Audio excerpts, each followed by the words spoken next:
So it's -9 this morning, so and we had some snow over the last couple of days. Yesterday it was only about -1, but it's -9 this morning, and so we started cultivating the frost again. But of course the snow actually holds the frost out of the soil, so in fact in the soil there's not a huge amount of frost, so it's not that hard.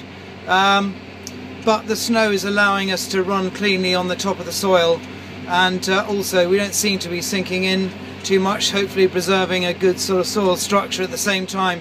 But a lot of these fields that were ploughed in the late autumn have now got a lot of weeds in them. We need to cultivate them out, so that's what we're doing at the moment.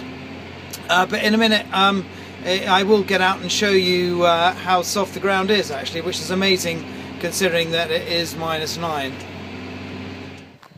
Now, when I said to my two guys this morning about, cultivating, one of them said, "Oh, it's a bad idea to cultivate in the snow because then when the snow goes out, it sort of slumps and it can go very sticky." Well, of course it can, but of course we're not going to be drilling or spring seed until it's dry. But I just wonder if anyone out there can advise me on that. I mean, should you really be cultivating in the snow? Is it fine to cultivate in a frost, but not when there's snow on the ground? Because certainly the snow is keeping the frost out of the ground. So if you see it's -9, and I can get this cultivator, and I can actually make a ball out of it. I have to say the tractor doesn't seem to be sinking in very much, if at all, actually.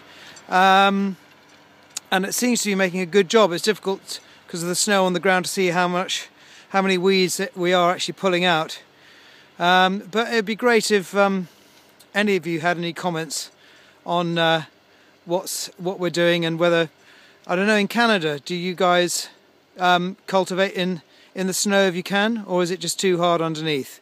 Or maybe in Poland, I don't know what Poles do if we're sort of in the middle of winter and you've got long continental winters over there in Central Europe. I just wondered what you do.